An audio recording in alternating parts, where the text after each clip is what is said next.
Teman-teman jurnalistik ya, pada sore ini saya berterima kasih juga kepada saudara di dalam kampus Pramita Binong ya, yang sudah berdiri dari sekian tahun menjadi sekian tahun. Maka ini permasalahannya nanti akan diperjelas oleh ketua pembina. Nah, saya sebagai rektor yang memimpin di dalam kampus ini sudah melakukan hal-hal yang untuk kembalinya para mahasiswa itu ya. Maka ini pasti teman-teman akan melihat nanti bagaimana pembina ini bicara, karena yang secara lebih memahami adalah dewan pembina. Itu yang saya katakan ya. Nah, silakan Pak Pembina. Assalamualaikum warahmatullahi wabarakatuh. Terima kasih kawan-kawan semua yang sudah hadir kali ini dalam acara konferensi. Situasinya seperti ini. Saya sebagai Ketua Pembina Yayasan Citra Pramita Tangerang menindaklanjuti beberapa konferensi yang sebelum-sebelumnya ya, bahwa kawan-kawan ketahui bahwa telah terjadi banyak perguruan tinggi ya yang telah diberikan sanksi dan ditutup bahkan oleh Kemendikbud ya, terkait dengan banyaknya begitu pelanggaran-pelanggaran yang terjadi di dalam penyelenggaraan pendidikan. Nah, saya ini sebagai Ketua Pembina Yayasan Citra Pramita Tangerang ini, saya mengungkapkan sebuah kebenaran yang dimana ada ketua yayasan yang sudah berakhir masa jabatannya mengangkat rektor yang sudah yang cacat yuridis ya secara hukum. Karena ketua yayasannya sudah berakhir, rektornya diangkat gitu ya. Terus kemudian saya menemukan banyak kejanggalan-kejanggalan ya yang dilakukan oleh keduanya dalam hal penyelenggaraan pendidikan. Nah, oleh karena itu begitu saya temukan, saya berhentikan. Ya. Sebelum saya berhentikan, saya masih memberikan kesempatan ya. Saat itu mengangkat kembali ketua yayasan untuk memperbaiki, namun ternyata ketua yayasan dan rektornya dan juga pengacara ya, yang dimana hari ini hasil dari sidang Pradi, pengacara itu adalah dulu pernah jadi pengacara kami dalam pengacara saya ya, dalam waris, terlibat di dalam konflik ya, dimana digunakan untuk melawan saya dan menggunakan uang yayasan untuk melawan saya sebagai ketua pembina di saat saya melakukan penertiban. Nah, di saat saya menemukan bahwa ada menimbulkan akte yang tidak ada keturunan ya. Jadi kami ini kan sebagai yayasan ini kan ada dari akte pendirian sampai akte yang sekarang itu kan punya keturunan ya. Selalu akte itu ada yang menerbitkan SK Menkumham.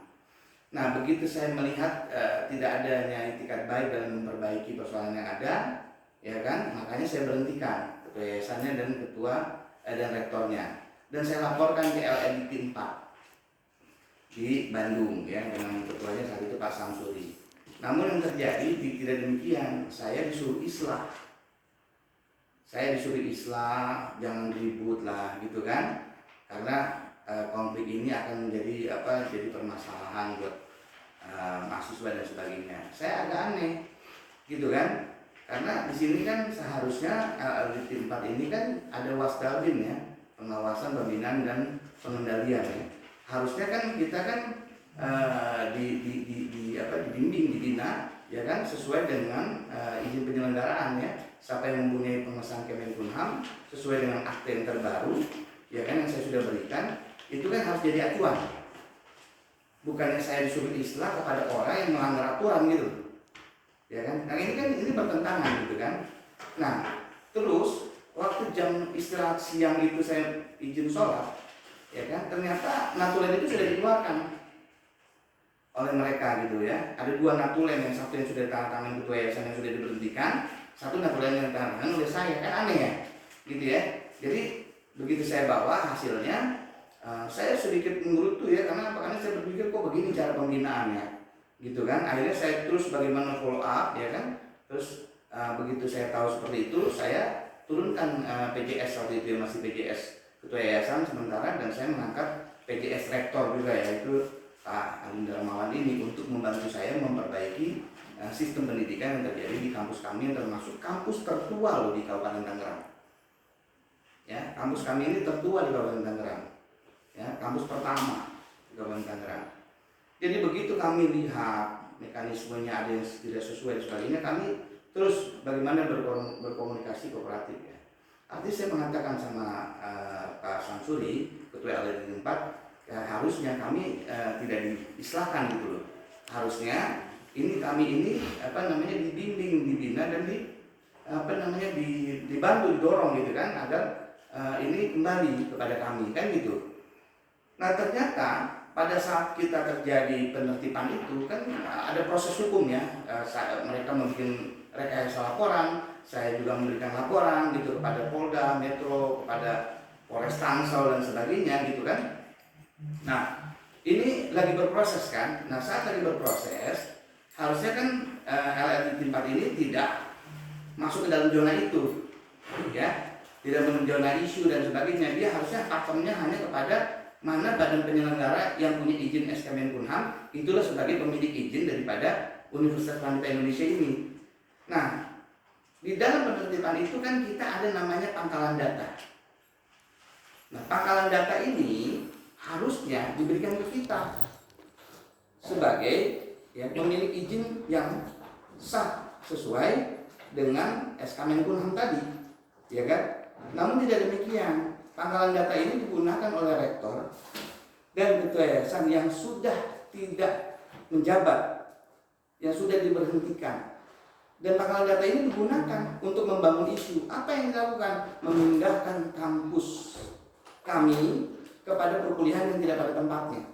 Di mana? Di Ruko yang ada di wilayah Propolis. Ya, itu menimbulkan kebingungan bagi mahasiswa, ya.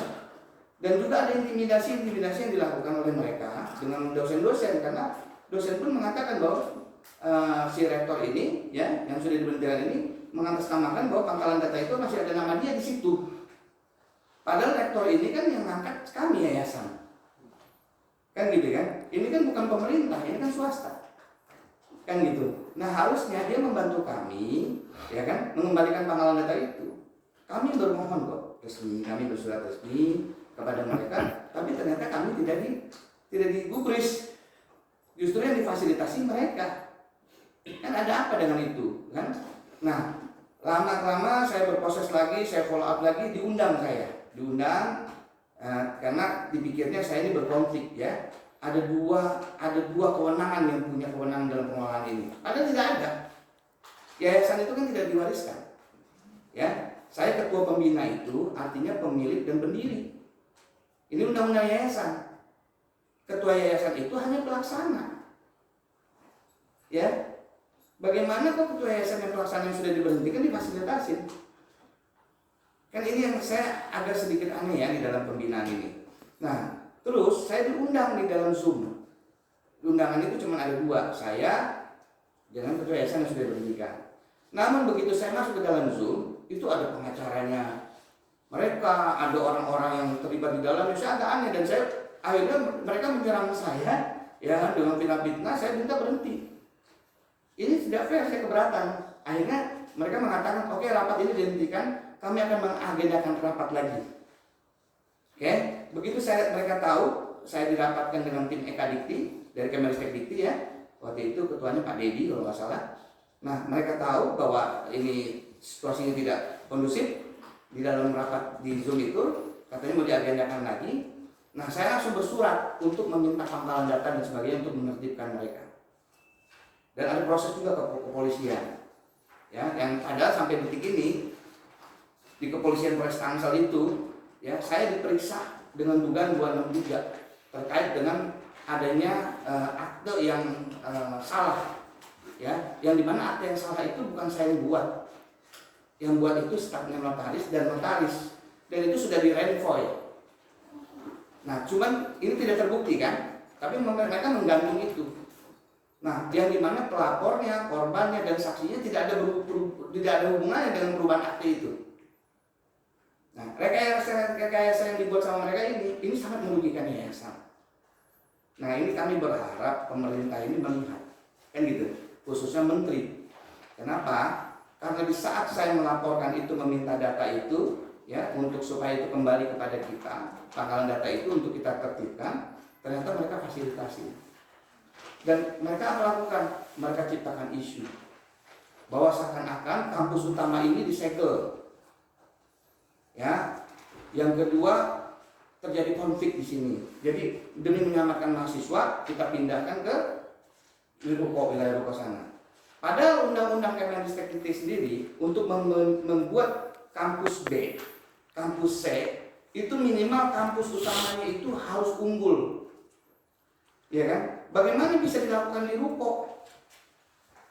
Dan mereka dalam waktu sebulan itu mereka sulap seketika. Berarti kan sebelumnya ada persiapan. Mereka memindahkan itu. Ya, yang kami baca lagi datanya itu ada 1.900 sekian mahasiswa di pangkalan data yang ada di LLT 4. Namun begitu saya terus menekan lagi, mempressure lagi kepada Bu Tari ya di bagian kelembagaan di LLT 4, ya kan? Akhirnya Bu Tari bilang, ya udah Pak, nanti kami agendakan untuk rapat dengan tim EKA. Akhirnya saya diundang di Kemendikbud tanggal berapa ya sama Pak Rektor ya, saya bawa Pak Rektor dengan ketua yayasan dan sebagainya. Saya mendengar sendiri dari Pak Lukman ya, direktur kelembagaan, bahwa mereka mengatakan bahwa kami ini pemerintah, kami tidak bisa berpihakan. Kami ini hanya tunduk kepada badan penyelenggara yang memiliki pengesahan SK Menkumham. Tapi lalu kemudian dia mengatakan, Pak Iwan ini dengan Bu Hore itu kan kakak beradik. Iya Pak, betul. Saya ketua pembina, itu dia ketua yayasan, mantan ketua yayasan, dia sudah diberhentikan.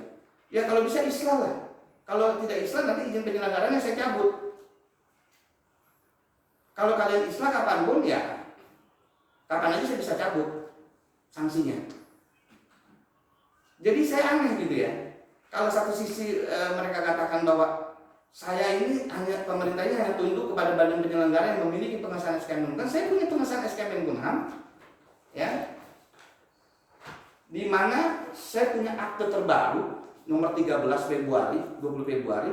Di dalam akte ini, ya, ketua yayasannya sudah diberhentikan, sudah dikeluarkan, dan saya punya pengesahan Kemenkumham. Ya kan? Kan ini jadi dasar saya dalam lembaran negara. Harusnya negara melindungi saya dong di dalam menertibkan ini. Kan gitu. Bukan saya disuruh islah sama orang yang melakukan pelanggaran di dalam yayasan kami, apa di universitas kami, yang mengakibatkan merugikan mahasiswa dan dosen. Jelas kenapa tim EKA mengatakan sama saya, Pak Iwan, kenapa Anda sebagai pengelola lalai bisa sampai pindah kepada Ruko? Loh Pak, tangan saya dipegang, kaki saya dipegang. Itu pangkalan data Anda serahkan kepada orang yang tidak dalam kewenangan, tidak dalam lembaga negara. Dan alat itu digunakan mereka untuk memindahkan kampus. Dengan apa? Dengan menciptakan isu. Dosen-dosen itu kan statusnya di pangkalan data itu, ya, bisa diinput pangkalan data itu, bisa diganti rektornya, ya, bisa membuat permohonan, semuanya pangkalan data itu. Nah mereka takut sebagai dosennya. Ya, bahkan ada ancaman kalau untuk cari tahu kesini aja dikeluarkan dari grup. Mahasiswa begitu juga. Ya, apalagi KIP, ya KIP itu, ya. Kalau ada yang datang ke sini atau mencari tahu ke sini, dikeluarkan, nanti KIP-nya dicabut. Nah, begitu banyak tekanan, akhirnya beberapa mahasiswa membuat laporan ke Polda Banten. Karena mereka merasa dirugikan. Ya, mereka bayar, mereka mau lakukan perkuliahan kok tidak di gedung utama, kok kami harus kuliah di Ruko gitu kan. Ini gimana? Nah, tapi mereka ciptakan isu bahwa sana itu lebih bagus, di sana lebih baik, ya, lebih baru, di sini nggak kurang bagus. Kuliahnya mahasiswa mau di sana. Masa itu kita ngikutin mahasiswa? Kalau mahasiswa mau kuliahnya di tempat yang lebih di rumah bagaimana? Kan ada aturan. Kementerian sendiri yang membuat bahwa satu mahasiswa 1 meter kali sekian. Ya. Nah, begitu saya kaget lagi di saat di kementerian itu, Pak Lukman itu mengatakan bahwa ternyata universitas kami itu ada 6.188 mahasiswa yang aktif saat ini. 6.188 mahasiswa. Saya harusnya dibantu gitu kan. Di saat ada penyimpangan, kan saya melaporkan. Ya, saya bekerja sama melaporkan terhadap pengelolaan ini, ada terjadi satu masalah, harusnya kami kan di backup, ya, bukan digembosin. Kita melaporkan kebenaran, ingin menegakkan kebenaran, tapi kita digembosin gitu, ya. Kami sendiri yang malah dikenalin sanksi. Dan lucunya, ini saya baca mana sanksinya. Jadi di sanksi itu, sanksinya itu suratnya itu penghentian pembinaan. Ada surat sanksinya? Mana surat sanksinya? Ada. Ah, ini. Ya. Bukan. Nanti. Itu undang. Jadi di surat sanksi itu, nah ini, ya, kawan-kawan bisa lihat, ya. Ini sanksi yang diberikan oleh Kemendikbud, ya. Di sini tertulis administrasi berat berupa penghentian pembinaan. Berarti kalau penghentian pembinaan, berarti pembinaannya dihentikan, berarti artinya selesai dong, dicabut dong. Betul nggak? Harusnya administrasi berat berupa pembinaan, bukan penghentian pembinaan. Harusnya, ya, kalau menurut saya, ya. Terus kedua, memang di belakangnya memang penghentian pembinaan ini, ya, ada beberapa sanksi. Salah satunya adalah tidak bisa melakukan wisuda. Ya, kenapa ini bisa keluar sanksi ini di saat saya meminta itu, saat saya mempres, bagaimana ini rapat kelanjutannya? Ternyata tiba-tiba langsung dikeluarkan sanksi. Hebat loh. Maksudnya ini tim EK ini belum pernah turun ke lapangan, belum pernah ketemu kami, belum pernah melihat apa legalitas kami, belum pernah melihat situasi kami, apa kami tuh tiba-tiba bisa ngeluarin sanksi. Ini hebat loh Pak Nijam ini, direktur PLT Direktur Jenderal Pak Nijam ini apa Pak Nijam benar-benar tahu nggak nih prosedur ini? Ya, saya mohon kepada Menteri agar kiranya kembali lagi meninjau, ya, kinerjanya Dirjen ini, ya, bagaimana bisa mengeluarkan sanksi ini. Kalau mereka menemukan ada sebuah bentuk, ya, kerjasama ilegal yang dilakukan atas nama Universitas Pramita di luar dengan pada tempatnya, ini yang memberikan laporannya saya, ya, yang memberikan laporannya saya kepada tim EK bahwa ini ada oknum yang melakukan pelanggaran mengatasnamakan kami tanpa izin kami dilakukan ini, Pak. Kan gitu. Harusnya kan oknum ini yang sama-sama kita tertibkan. Ya, bukannya kami yang malah kami yang harus dikorbankan untuk dicabut izin dan udah kita kita urai mahasiswanya kita pindahin, bagaimana nanti izin cabut kita tutup. Ya kalau begitu bahaya sekali ya sistem pendidikan kita kalau gitu. Kami ini kan membantu program pemerintah dalam ikut serta, ya, dalam mencerdaskan bangsa. Kami swasta ikut meneruskan perjuangan orang tua kami dalam membuat fasilitas dalam membangun sistem pendidikan untuk meningkatkan, ya, mutu dan sebagainya. Harusnya kami ini, ya kan, sebagai corong juga dari pemerintah dibantu. Kecuali memang betul, ya, kami ini saya atau terlibat dalam misalnya menciptakan ijazah palsu atau melakukan perbuatan-perbuatan yang memang terbukti secara hukum, ya kan, bolehlah Pak. Tapi kan ini tidak fair buat saya, gitu loh. Kami mohon, kemarin saya utarakan kepada tim EK, ya, untuk turun kembali ke lapangan, Pak. Ya kan, sebagai pemerintah bantulah kami, Pak. Ya kan, sebenarnya sederhana sekali. Mereka bisa bikin surat begini, mereka juga bisa bikin surat untuk menghentikan penyelenggaraan yang ada di sana. Karena mereka tidak punya izin, Pak. Izinnya itu adalah kami. Mereka tidak punya pengesahan Kemenkumham. Kami punya, Pak. Ya, jadi harusnya mereka dihentikan karena itu membahayakan mahasiswa. Siapa yang mau bertanggung jawab terhadap penyelenggaraan di sana? Kalau si pemilik izin penyelenggara saja tidak mau bertanggung jawab, bagaimana? Siapa mau bertanggung jawab? Bagaimana dengan wisuda mereka? Karena Pak Lukman sendiri mengatakan kalau sampai ini tidak terselesaikan akan terjadi 6.188 yang akan terkatung-katung, Pak Iwan.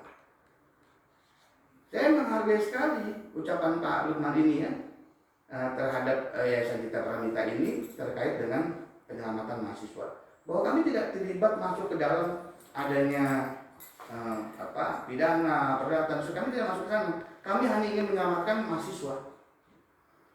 Tapi beliau tidak melihat kami penyelenggaranya. Kami memiliki izin penyelenggara tidak dilihat sama sekali. Kalau hanya dilihat masuk kami, terus di mana tempat itu mahasiswa selama ini belajar? Siapa yang memberi fasilitas itu? Yang membantu bagaimana program pemerintah dalam pencapaian ini? Kan begitu. Artinya kan kita harus dibantu juga loh Pak. Ya. Nah saya rasa dengan media ini bisa memblow ya ke depannya dan menyampaikan. Kami juga berharap ya ini menjadi studi kasus yang menjadi persoalan mungkin di kampus-kampus lain yang saya juga kurang memahami ya. Tapi yang saya rasakan di kampus kami ini, yang saya lihat dengan fakta data dan logika ini, ya bahwa kami meminta kepada kementerian dan khususnya Dirjen agar tidak tergesa-gesa menentukan sebuah sanksi, Pak. Karena dampaknya ini sangat merugikan yayasan bayi kami. Ya, kami ini sudah lama Pak di Kabupaten Tangerang ini mendirikan kampus ini sudah lama dan sejarahnya juga sudah cukup banyak. Jadi kami berharap ya, tolong bantu kami untuk menertibkan ya dan komitmen terhadap apa yang dikatakan pemerintah ya kan bahwa berdasarkan kementerian ini adalah sesuatu yang memang dalam lembaga negara yang memang sama-sama kita harus taati kan begitu. Nah saya rasa itu saja yang mungkin saya bisa sampaikan. Mungkin ada tanggapan dari pengacara saya.